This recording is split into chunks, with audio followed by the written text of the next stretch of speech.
Hey everyone, welcome to the channel. Thank you so much for being here. We're going to do a pick a card, okay? It's time to practice that intuitive message for yourself, your muscle. Get that all nicely strengthened here for you, okay? We're going to use the Herbal Tarot and the accompanying Spirit of the Herbs by Michael Tierra and Candace Canton book here, all right? It has a lot of good stuff in it. There'll be an affirmation at the end of each one. So pause the video if that helps you. Focus on the options ahead, A, B, or C. Feel it and see it in your mind's eye. Whichever and whatever order calls to you has your message, insight, or confirmation at this time. I'll give you a moment.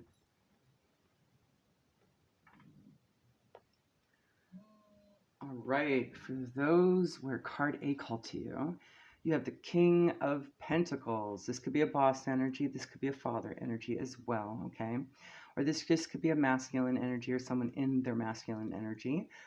You do have Taurus, Virgo, Capricorn here, okay?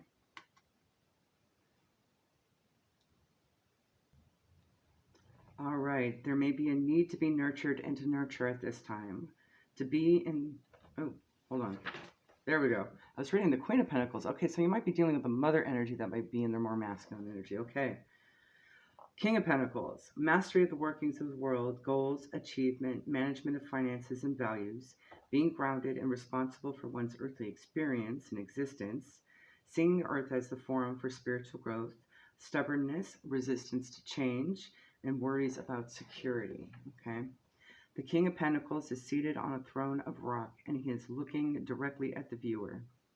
His robe of red indicates his ability to confront and deal with the needs and requirements of living on the earth.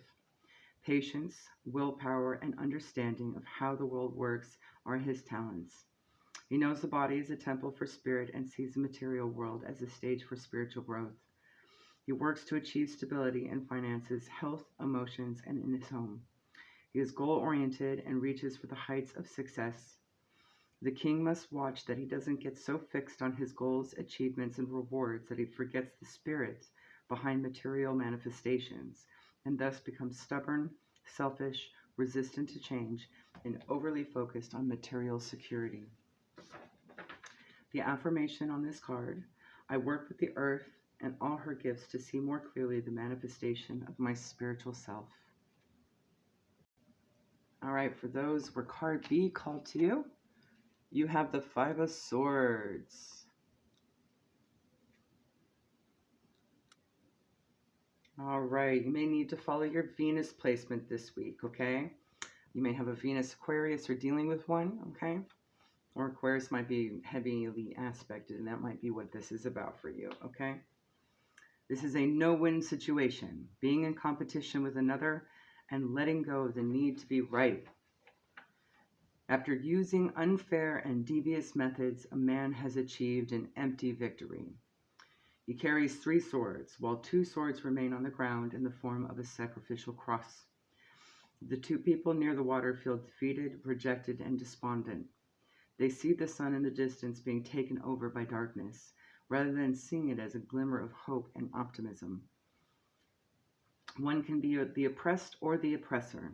Looking at a situation as a failure is not acknowledging the lessons that are being learned, and is nurturing a defeatist attitude. Likewise, looking at a situation as a conquest will set up the energy of unhealthy competition and eventual defeat. Either way is a no-win situation. The energy that sets up this situation must be released and a new attitude must be adopted. An affirmation that promotes loving allowance for the self and others is necessary. Be grateful for the lessons learned and try not to get into a win-lose way of thinking. This can truly be a turning point in one's life when one can either be honest with oneself or go deeper into deception. The affirmation on this card: I let go of my judgments and allow love to be my guide. All right. If card C called to you, you have, ooh, nice, the medicine wheel. This is the wheel of fortune in this deck.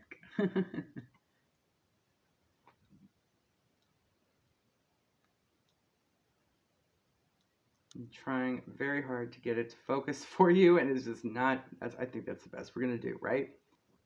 All right, your Jupiter placement might be significant this week. I would follow any messages regarding that placement, okay? It's all about the cycles of life, a need to be centered, faith and trust in the adjusting power of nature which rules all life, a need to focus on goals and aims, getting a broader perspective, a need to heal, unity, and a need for more devotion and ritual in one's life. The medicine wheel is a Native American sacred symbol honoring the four directions and the cycles of life. Medicine wheels have been found atop mountain peaks throughout the world, attesting to the universal reverence for this symbol. They are used for prayers and meditations and as symbols for bringing down to earth the sacred power of heaven. Usually, a large stone representing the Great Spirit is placed in the center. The outer stones represent the four directions and the cycles of seasons and life. On this card, the slippery elm tree is placed in the center and is used to symbolize the Great Spirit that gives strength, energy, comfort, and nourishment to all. Ruled by Jupiter, the benevolent planet, the medicine wheel card depicts the cycles and turning points in our lives. The medicine wheel asks us to be open to changes, and if we should lose our way, to move back to the center of the wheel where there is stability and spiritual nourishment. The affirmation on this card: through all the changes that life brings, I feel the center of stability which is within me.